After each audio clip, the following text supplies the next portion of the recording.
Hello guys, welcome back to the video. ഇന്നത്തെ നമ്മുടെ video എന്ന് പറയുന്നത് അണ്ടർ 10,000 റുപ്പീസിന് താഴെ വാങ്ങാവുന്ന 5 ബെസ്റ്റ് സ്മാർട്ട് ഫോൺസ് ആണ്. സോ സമയങ്ങളെ നമുക്ക് നേരെ വീഡിയോയിലോട്ട് പോകാം. അതിനു മുമ്പ് ഇതുപോലത്തെ ടെക് വീഡിയോസിനായിട്ട് ചാനൽ മറക്കാതെ സബ്സ്ക്രൈബ് ചെയ്ത് വയ്ക്കുക. പിന്നെ സൈഡത്തെ ബെല്ലൈക്കണൊക്കെ പ്രസ് ചെയ്ത് ഓളൊക്കെ ആക്കി ഇടുക. വീഡിയോ ഇഷ്ടപ്പെടുകയാണെങ്കിൽ ലൈക്ക് അടിക്കുക. അപ്പോൾ നമുക്ക് നേരെ വീഡിയോയിലോട്ട്. നമ്മുടെ ലിസ്റ്റിലെ അഞ്ചാമത്തെ സ്മാർട്ട് ഫോൺ എന്ന് പറയുന്നത് റിയൽമിയുടേതാണ്. Realme C65. അപ്പോൾ ഡിസ്പ്ലേയിലേക്ക് വരുമ്പോൾ 6.67 ഇഞ്ചസിൻ്റെ HD+ LCD ഡിസ്പ്ലേന് വരുന്നത് 120 Hz റിഫ്രഷ് റേറ്റ് ആണ്. 500 nitsന്റെ പീക്ക് ബ്രൈറ്റ്നസ് ആണ്. ഇവിടെ കൊടുത്തിരിക്കുന്ന പ്രോസസർ എന്ന് പറയുന്നത് നമ്മുടെ മീഡിയടെക്കിന്റെ Dimensity 6300 ആണ്. അപ്പോൾ ഈ ഒരു 10K ബഡ്ജറ്റ് റേഞ്ചിൽ ഒരു നല്ല പെർഫോമൻസ് ഒക്കെ നിങ്ങൾക്ക് ഈ സ്മാർട്ട് ഫോണിൽ നിന്ന് കിട്ടും. ക്യാമറയിലേക്ക് വരുമ്പോൾ 50 മെഗാപിക്സലിന്റെ മെയിൻ ക്യാമറയാണ് വരുന്നത്. 8 മെഗാപിക്സലിന്റെ സെൽഫി ക്യാമറയാണ്. 1080p 30 FPS വരെ നിങ്ങൾക്ക് ഈ സ്മാർട്ട് ഫോണിൽ ഷൂട്ട് ചെയ്യാൻ പറ്റും. ഇനി ബാറ്ററിയിലേക്ക് വരുമ്പോൾ 5000 mAhന്റെ ബാറ്ററിയാണ് വരുന്നത്. 15 വാട്ട്സിന്റെ ഫാസ്റ്റ് ചാർജിംഗ് ആണ്. Out of the box Android 14 ആണ് വരുന്നത്. IP54 side mounted finger print scanner, 3.5mm audio Jack. ഇനി പ്രൈസിംഗിലേക്ക് വരുമ്പോൾ ഈ സ്മാർട്ട് ഫോണിന്റെ 4+128GB ROM വേരിയന്റ് 10,499 rupees ആണ്. ഇപ്പോൾ ഈ ഒരു 10K ബഡ്ജറ്റ് റേഞ്ചിൽ ഒരു നല്ല പെർഫോമൻസ് ഒക്കെ ഉള്ള സ്മാർട്ട് ഫോൺ ആണ് നോക്കുന്നതെങ്കിൽ നമ്മുടെ ഈ ഒരു റിയൽമി C65 നോക്കാവുന്നതാണ്. അപ്പോൾ നമ്മുടെ ലിസ്റ്റിലെ നാലാമത്തെ സ്മാർട്ട് ഫോൺ എന്ന് പറയുന്നത് വിവോയുടേതാണ്. വിവോ T3 ലൈറ്റ് അല്ലെങ്കിൽ IQ Z9 ലൈറ്റ്. രണ്ടിലും ഓൾമോസ്റ്റ് സെയിം സ്പെസിഫിക്കേഷൻസ് ആണ് വരുന്നത്. ഡിസ്പ്ലേയിലേക്ക് വരുമ്പോൾ 6.56 ഇഞ്ചസിന്റെ HD+ IPS LCD ഡിസ്പ്ലേ ആണ് വരുന്നത്.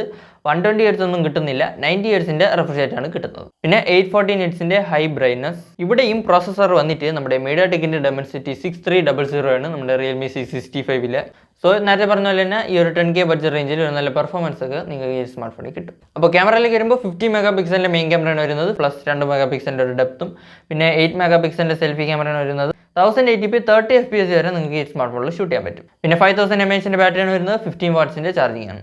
Out of the box Android 14 ആണ് വരുന്നത്. Side mounted finger print scanner, LPDDR4X+ eMMC 5.1. അപ്പോൾ പ്രൈസിംഗിലേക്ക് വരുമ്പോൾ ഈ സ്മാർട്ട് ഫോണിന്റെ 4+128GB ROM വേരിയന്റ് 10,499 rupees ആണ്. നമ്മുടെ വിവോ T3 ലൈറ്റ് അല്ലെങ്കിൽ IQ Z9 ലൈറ്റ് നോക്കാവുന്നതാണ്. അപ്പോൾ നമ്മുടെ ലിസ്റ്റിലെ തേർഡ് സ്മാർട്ട് ഫോൺ എന്ന് പറയുന്നത് റെഡ്മിയുടേതാണ്. റെഡ്മി 13C അല്ലെങ്കിൽ പോക്കോയുടെ M6. ഡിസ്പ്ലേയിലേക്ക് വരുമ്പോൾ 6.74 ഇഞ്ചസിന്റെ HD+ IPS LCD ഡോട്ട് ഡിസ്പ്ലേന് വരുന്നത്. 120 Hz ഒന്നുമില്ല, 90 Hzന്റെ റിഫ്രഷ് റേറ്റ് ആണ്. 600 nitsന്റെ ബ്രൈറ്റ്നസ് ആണ് വരുന്നത്. ഇവിടെ വരുന്ന പ്രോസസർ എന്ന് പറയുന്നത് നമ്മുടെ മീഡിയടെക്കിന്റെ Dimensity 6100+ ആണ്. ഒരു നോർമൽ പെർഫോമൻസിനൊക്കെ ഈ സ്മാർട്ട് ഫോൺ നോക്കാവുന്നതാണ്. ഇനി ക്യാമറയിലേക്ക് വരുമ്പോൾ 50 മെഗാപിക്സലിന്റെ മെയിൻ ക്യാമറയാണ് വരുന്നത്. 5 മെഗാപിക്സലിന്റെ സെൽഫി ക്യാമറ, 1080p 30 FPS വരെ നിങ്ങൾക്ക് ഈ സ്മാർട്ട് ഫോണിൽ ഷൂട്ട് ചെയ്യാൻ പറ്റും. പിന്നെ 5000 mAhന്റെ ബാറ്ററിയാണ് വരുന്നത്. 18 വാട്ട്സിന്റെ ചാർജിംഗ് ആണ്. Out of the box Android 13 ആണ് വരുന്നത്, 14 3.5mm audio Jack, side mounted finger print scanner, LPDDR4X+ UFS 2.2. അപ്പോൾ ഈ ഒരു റെഡ്മി 13Cയുടെ പ്രൈസ് വന്നിട്ട് 4+128GB ROM വേരിയന്റ് 10,499 rupees ആണ്. പക്ഷേ നിങ്ങൾ പോക്കോയുടെ M6 ആണ് എടുക്കുന്നതെങ്കിൽ 4+64GB ആണ് വരുന്നത്. 7,999 rupees ആണ്. അപ്പോൾ ഏത് വേണമെങ്കിലും നോക്കാം. അപ്പോൾ നമ്മുടെ ലിസ്റ്റിലെ രണ്ടാമത്തെ ഫോൺ എന്ന് പറയുന്നത് മോട്ടോയുടേതാണ്. Motto G34. ഡിസ്പ്ലേയിലേക്ക് വരുമ്പോൾ 6.5 ഇഞ്ചസിന്റെ HD+ IPS LCD ഡിസ്പ്ലേയാണ് വരുന്നത്. 120 Hzന്റെ റിഫ്രഷ് റേറ്റ് ആണ്. 500 nitsന്റെ ബ്രൈറ്റ്നസ് ആണ്. ഇവിടെ കൊടുത്തിരിക്കുന്ന പ്രോസസർ എന്ന് പറയുന്നത് നമ്മുടെ സ്നാപ്ഡ്രാഗന്റെ 695 ആണ്. ഈ ഒരു പ്രൈസ് റേഞ്ചിൽ ഒരു നോർമൽ പെർഫോമൻസ് ഒക്കെ നിങ്ങൾക്ക് ഈ സ്മാർട്ട് ഫോണിൽ കിട്ടും.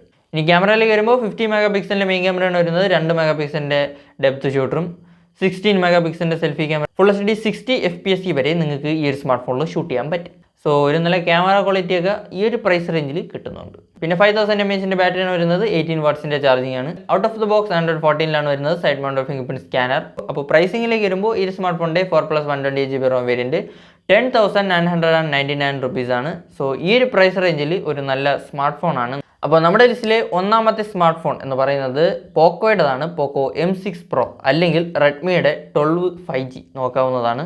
അപ്പോൾ ഇതെന്ന് പറയുന്നത് ഈ ഒരു 10K ബഡ്ജറ്റ് റേഞ്ചിൽ ഒരു ഓൾറൗണ്ടർ സ്മാർട്ട് ഫോണാണ്. ഡിസ്പ്ലേയിലേക്ക് വരുമ്പോൾ 6.79 ഇഞ്ചസിന്റെ ഫുൾ HD+ LCD ഡോട്ട് ഡിസ്പ്ലേയാണ് വരുന്നത്. 90 Hzന്റെ റിഫ്രഷ് റേറ്റ് ആണ് വരുന്നത്. 120 Hz ഒന്നുമല്ല. അപ്പോൾ 120 Hz ഒക്കെ വേണമെങ്കിൽ നേരത്തെ പറഞ്ഞ സ്മാർട്ട് ഫോൺസിലേക്ക് പോകേണ്ടി വരും. 515 nitsന്റെ ബ്രൈറ്റ്നസ് ആണ് വരുന്നത്. ഈ ഒരു സ്മാർട്ട് ഫോണിൽ കൊടുത്തിരിക്കുന്ന പ്രോസസർ എന്ന് പറയുന്നത് നമ്മുടെ സ്നാപ്ഡ്രാഗന്റെ 4 Gen 2 ആണ്. ഈ ഒരു അണ്ടർ 10K ബഡ്ജറ്റ് റേഞ്ചിൽ ഒരു കിടിലം പെർഫോമൻസ് നിങ്ങൾക്ക് ഈ ഒരു സ്മാർട്ട് ഫോണിൽ കിട്ടും. ഇനി ക്യാമറയിലേക്ക് വരുമ്പോൾ 50 മെഗാപിക്സലിന്റെ മെയിൻ ക്യാമറയാണ് വരുന്നത്. 2 മെഗാപിക്സലിന്റെ ഒരു ഡെപ്ത് ഷൂട്ടറും 8 മെഗാപിക്സലിന്റെ സെൽഫി ക്യാമറയാണ് വരുന്നത്.